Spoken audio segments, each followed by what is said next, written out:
दोस्तों बहुत बहुत स्वागत है आपका इस वीडियो में। तो चलिए दोस्तों वीडियो को स्टार्ट करते हैं। दोस्तों पहला क्वेश्चन कह रहा है हुमायूं की जीवनी किसके द्वारा लिखी गई है। तो दोस्तों हुमायूं की जीवनी गुलबदन बेगम के द्वारा लिखी गई है। ऑप्शन नंबर डी सही हो जाएगा। देखिए हुमायूं की बहन थी गुलबदन बेगम और इन्होंने ही हुमायूं की जीवनी हुमायूं नामा लिखी है। तो याद रखिएगा हुमायूं की जीवनी का नाम है हुमायूं नामा। चलिए आगे बढ़ते हैं। अगला क्वेश्चन आपसे पूछा है कि सरदार सरोवर परियोजना किस राज्य से संबंधित है। तो दोस्तों सरदार सरोवर परियोजना गुजरात से संबंधित है, याद रखिएगा। और यह नर्मदा नदी पर स्थित है, यानी सरदार सरोवर परियोजना गुजरात में स्थित है और नर्मदा नदी पर स्थित है। चलिए आगे बढ़ते हैं। अगला क्वेश्चन आपसे पूछा है बांदीपुर राष्ट्रीय उद्यान किस राज्य में स्थित है। दोस्तों बांदीपुर राष्ट्रीय उद्यान कर्नाटक में स्थित है। ऑप्शन नंबर ए सही हो जाएगा। चलिए आगे बढ़ते हैं। अगला क्वेश्चन आप देख सकते हैं कि शिवाजी ने छत्रपति की उपाधि कब धारण की थी। दोस्तों शिवाजी को छत्रपति शिवाजी भी कहा जाता है। तो क्वेश्चन वही पूछा है कि इन्होंने छत्रपति की उपाधि कब धारण की थी। तो दोस्तों 1674 में इन्होंने छत्रपति की उपाधि धारण की थी। और याद रखिएगा 1680 में इनकी मृत्यु हो गई थी। तो क्वेश्चन कई बार पूछा है इनकी मृत्यु कब हुई थी। चलिए आगे बढ़ते हैं। अगला क्वेश्चन आपसे पूछा है आर्य समाज के संस्थापक कौन थे। दोस्तों ये जितने सारे क्वेश्चन हैं कहीं ना कहीं किसी न किसी एग्जाम्स में पूछे गए हैं। तो दोस्तों याद रखिएगा आर्य समाज के संस्थापक जो हैं Swami Dayanand Saraswati. Option number B हो जाएगा।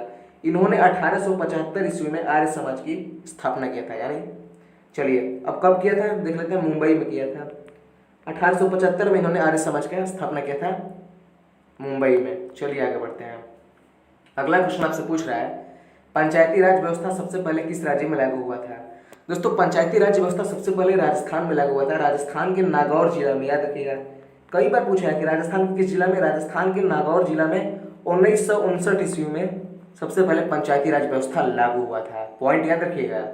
चलिए अगला क्वेश्चन देखते हैं। क्वेश्चन आपसे पूछ रहा है महात्मा गांधी का भारत में पहला आंदोलन कौन सा था। दोस्तों महात्मा गांधी का भारत में पहला आंदोलन चंपारण आंदोलन था, जो कि बिहार में स्थित है।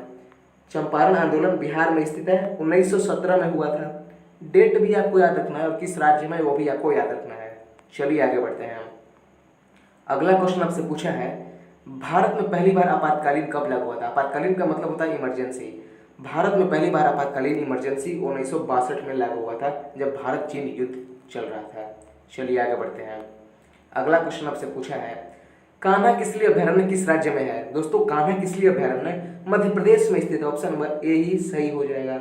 मध्य प्रदेश, कान्हा किसली अभयारण्य मध्य प्रदेश। अगला क्वेश्चन देखते हैं। क्वेश्चन आपसे पूछा है विश्व बैंक का मुख्यालय कहाँ स्थित है। दोस्तों अगर आप ऑप्शंस देखेंगे तो चारों ही ऑप्शंस अमेरिका में है। इसका मतलब ये तो फिक्स हो गया कि विश्व बैंक अमेरिका में स्थित है। विश्व बैंक का मुख्यालय अमेरिका में कहाँ है। तो दोस्तों ऑप्शन नंबर डी हो जाएगा, वाशिंगटन डीसी। अमेरिका की राजधानी वाशिंगटन डीसी में विश्व बैंक का मुख्यालय है, याद रखिएगा। चलिए आगे बढ़ते हैं। अगला क्वेश्चन आपसे पूछा है राष्ट्रीय पर्यावरण शोध संस्थान कहाँ स्थित है। दोस्तों राष्ट्रीय पर्यावरण शोध संस्थान नागपुर में स्थित है। ऑप्शन नंबर ए हो जाएगा। राज्य का नाम पूछे तो महाराष्ट्र के नागपुर में स्थित है। चलिए आगे बढ़ते हैं। अगला क्वेश्चन आपसे पूछा है विश्व युवा दिवस कब मनाया जाता है। दोस्तों विश्व युवा दिवस आपको 12 अगस्त को मनाया जाता है। ऑप्शन नंबर सी हो जाएगा। अगर राष्ट्रीय आपसे पूछ ले कि राष्ट्रीय युवा दिवस कब मनाया जाता है तब 12 जनवरी हो जाएगा। चलिए आगे बढ़ते हैं। आज का सबसे अंतिम प्रश्न और बढ़िया प्रश्न है। ये क्वेश्चन कई बार गाइस कई एग्जाम्स में पूछ चुका है कि भारत में चीनी का कटोरा किस राज्य को कहा जाता है। तो दोस्तों भारत में चीनी का कटोरा उत्तर प्रदेश को कहा जाता है। ऑप्शन नंबर डी हो जाएगा, याद रखिएगा।